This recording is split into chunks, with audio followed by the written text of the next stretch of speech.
Assalamualaikum warahmatullahi wabarakatuh. Kami dari kelompok 6 yang beranggotakan saya sendiri, Ayang Amanda Putri, Yoga Bagus Prasetya, Sihab, dan Firya Alnindita akan menjelaskan persepsi dan pengambilan keputusan individu. Dalam materi ini, pertama kita akan mendefinisikan tentang persepsi dan menjelaskan faktor-faktor yang mempengaruhinya. Yang kedua, menjelaskan teori atribusi dan mengetahui 3 penentu atribusi. Yang ketiga, mengidentifikasi jalan pintas yang individu gunakan dalam membuat penilaian mengenai orang lain. Yang keempat, menjelaskan hubungan antara persepsi dan pengambilan keputusan. Selanjutnya, yang kelima yaitu memperbandingkan model rasional pengambilan keputusan dengan rasionalitas terbatas dan intuisi. Yang keenam, menjelaskan bias atau kesalahan keputusan yang umum. Yang ketujuh, menjelaskan bagaimana perbedaan individu dalam pengambilan keputusan. Yang ke-8, memperbandingkan 3 kriteria keputusan etis. Dan yang terakhir, mendefinisikan kreativitas dan menjelaskan model 3 tahap dari kreativitas. Materi selanjutnya yaitu apa yang dimaksud dengan persepsi. Jadi persepsi merupakan sebuah proses individu mengorganisasikan dan menginterpretasikan kesan sensoris untuk memberikan pengertian pada lingkungannya. Ketika Anda melihat sebuah target, interpretasi Anda tentang apa yang Anda lihat berpengaruh oleh karakteristik pribadi Anda, sikap, kepribadian, motif, minat, pengalaman masa lampau, dan ekspektasi. Selanjutnya yaitu materi faktor-faktor apa saja yang mempengaruhi. Jadi untuk faktornya ini ada 3, yaitu faktor pada penilai, faktor pada situasi, dan faktor pada target. Untuk faktor penilai itu mulai dari sikap, motif, minat, pengalaman, dan ekspektasi. Untuk faktor pada situasi antara lain waktu, latar kerja, dan latar sosial. Dan faktor yang terakhir yaitu faktor pada target, terdiri dari inovasi, pergerakan, suara, ukuran, latar belakang, proksimitas, dan kesamaan. Materi selanjutnya yaitu persepsi orang, yaitu membuat penilaian atas orang lain, yaitu teori atribusi. Jadi teori atribusi ini adalah sebuah percobaan untuk menentukan apakah perilaku seorang individu disebabkan dari internal atau eksternal. Penentuan itu terutama tergantung pada 3 faktor, yaitu perbedaan, konsensus, dan konsistensi. Perilaku yang disebabkan internal adalah yang dipercaya pengamat berada dalam kendali perilaku pribadi dari individu. Perilaku yang disebabkan eksternal adalah apa yang kita bayangkan situasi memaksa individu untuk melakukannya. Contoh, jika salah satu pekerja Anda datang terlambat, Anda mungkin mengatribusikannya pada bangun tidur kesiangan akibat pesta malam yang ia adakan.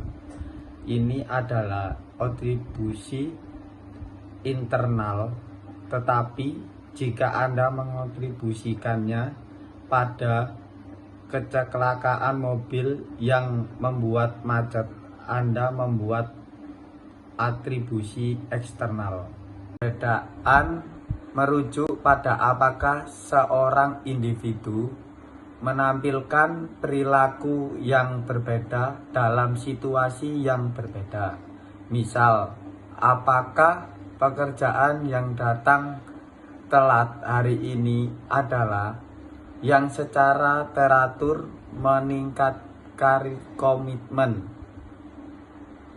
Kedua, konsensus mengucapkan pada apakah setiap orang menghadapi situasi yang sama memberikan respon yang sama. Misal, perilaku dari pekerja yang terlambat memenuhi kriteria ini jika semua pekerja yang menempuh rute yang sama juga terlambat. Ketiga, konsistensi mengucap pada apakah orang itu merespon dengan cara yang sepanjang waktu. Misal, semakin konsisten perilakunya terlambat, semakin mungkin kita mengontribusikan pada penyebab internal. Salah satu temuan dari riset teori atribusi adalah bahwa kesalahan atau bias mengganggu atribusi. Hal tersebut terdiri atas 1. Kesalahan atribusi fundamental atribusi error, yaitu kecenderungan untuk meremehkan pengaruh faktor-faktor eksternal dan melebihi pengaruh faktor-faktor internal atau pribadi ketika membuat penilaian mengenai perilaku orang lain. 2.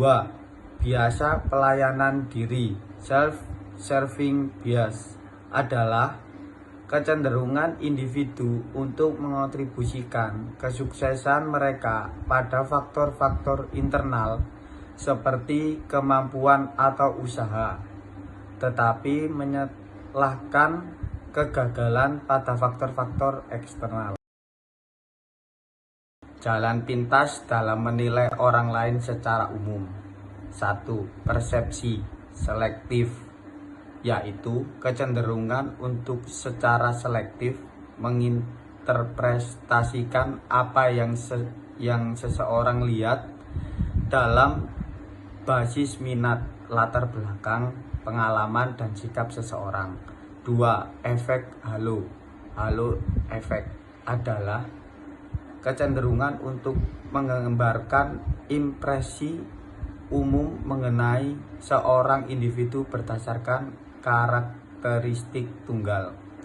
3. Efek kontras adalah evaluasi atas karakteristik seseorang yang dipengaruhi oleh perbandingan dengan orang lain yang baru muncul yang berperingkat lebih tinggi atau rendah dalam karakteristik yang sama. 4. Stereotip adalah menilai seorang berdasarkan persepsi mengenai kelompok asalnya. Aplikasi spesifik dari jalan pintas dalam organisasi.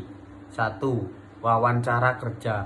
Informasi yang diperoleh dari awal wawancara membawa bobot yang lebih besar dibandingkan informasi yang diperoleh sesudahnya. 2. Ekspektasi kinerja. Orang-orang mencoba untuk menvalidasi persepsi mereka mengenai realitas, bahkan ketika hal-hal ini salah. Berkaitan dengan istilah prediksi, pemenuhan diri, dan efek Pygmalion yang menjelaskan bagaimana perilaku seorang individu ditentukan oleh ekspektasi orang lain. 3. Evaluasi kinerja. Masa depan seseorang pekerja sangat terikat dengan penilaian promosi, kenaikan gaji, dan kelanjutan pekerjaan adalah beberapa hasilnya. Hubungan antara persepsi dan pengambilan keputusan individu. Individu mengambil keputusan, yaitu pilihan yang dibuat dari 2 atau lebih alternatif. Pengembalian keputusan individu merupakan bagian penting dari perilaku organisasi, tetapi cara individu mengambil keputusan dan kualitas pilihannya sangat dipengaruhi oleh persepsi mereka. pengambilan keputusan terjadi sebagai reaksi atas masalah, yaitu sebuah perbedaan antara situasi sekarang dan yang diinginkan yang mengharuskan kita mempertimbangkan alternatif tindakan. Kesadaran bahwa suatu masalah ada dan bahwa sebuah keputusan mungkin atau mungkin tidak diperlukan adalah isu perseptual. Pengambilan keputusan dalam organisasi. Terdapat beberapa model pengambilan keputusan. 1. Pengambilan keputusan rasional. Sebuah model pengambilan keputusan yang menjelaskan bagaimana individu seharusnya berperilaku untuk memaksimalkan hasil. 2. Rasionalitas terbatas. Sebuah proses pengambilan keputusan dengan membangun model yang disederhanakan yang mengeluarkan fitur-fitur esensial dari masalah tanpa menangkap semua kompleksitasnya. 3. Pengambilan keputusan intuitif. Sebuah proses tanpa sadar yang diciptakan dari pengalaman yang diperoleh. Langkah-langkah dalam model pengambilan keputusan secara rasional. Yang pertama, mendefinisikan masalah. Yang kedua, mengidentifikasi kriteria keputusan. Yang ketiga, mengalokasikan bobot pada kriteria tersebut. Yang keempat, mengembangkan alternatif-alternatif. Yang kelima, mengevaluasi alternatif-alternatif tersebut. Yang keenam, memilih alternatif terbaik. Selanjutnya di sini ada bias dan kesalahan umum dalam pengambilan keputusan. Yang pertama, bias terlalu percaya diri, yaitu riset terkini terus menyimpulkan bahwa kita cenderung terlalu percaya diri dengan kemampuan kita dan kemampuan orang lain. Nah, biasanya kita juga tidak sadar dengan bias ini. Lalu ada bias jangkar, yaitu kecenderungan untuk bertahan pada informasi awal dan gagal menyesuaikan dengan informasi selanjutnya secara akurat. Yang ketiga, bias konfirmasi, yaitu kecenderungan untuk memilih informasi yang membenarkan pilihan-pilihan masa lampau dan mengurangi informasi yang menentang pilihan masa lampau. Yang keempat ada bias ketersediaan, yaitu kecenderungan orang untuk mendasarkan penilaian pada informasi yang siap tersedia bagi mereka. Yang kelima ada eskalasi komitmen, yaitu komitmen yang meningkat pada sebuah keputusan sebelumnya meskipun adanya informasi negatif. Lalu selanjutnya ada kesalahan acak, yaitu kecenderungan individu untuk percaya bahwa ia mampu memprediksi hasil dari peristiwa acak tersebut. Selanjutnya ada aversi resiko, yaitu kecenderungan untuk memilih hasil yang pasti dari jumlah yang menengah daripada hasil yang lebih beresiko. Bahkan sekalipun hasil yang lebih beresiko itu memiliki ekspektasi payoff lebih tinggi. Selanjutnya ada bias retrospeksi, yaitu kecenderungan yang salah dalam mempercayai sesudah hasil dari suatu peristiwa sebenarnya yang diketahui bahwa seseorang tadinya akan dapat memprediksinya secara akurat. Selanjutnya, pengaruh dalam pengambilan keputusan. Perbedaan individu dalam pembatasan organisasi. Perbedaan individu. Pengambilan keputusan dalam prakteknya dikarakteristikkan oleh batasan-batasan rasionalitas, bias dan kesalahan umum, serta penggunaan intuisi. Perbedaan-perbedaan individu juga menciptakan deviasi dari model rasional. Perbedaan itu antara lain yang pertama tentang kepribadian, yang kedua tentang jenis kelamin, yang ketiga tentang kemampuan mental, yang keempat tentang perbedaan budaya. Batasan organisasi. Organisasi dapat membatasi pengambilan keputusan, menciptakan deviasi dari model rasional. Batasan tersebut antara lain yang pertama, evaluasi kinerja, yang kedua, sistem imbalan, yang ketiga, peraturan baku, yang keempat, batasan waktu akibat sistem, dan yang kelima, contoh historis. Bagaimana mengenai etika dalam pengambilan keputusan?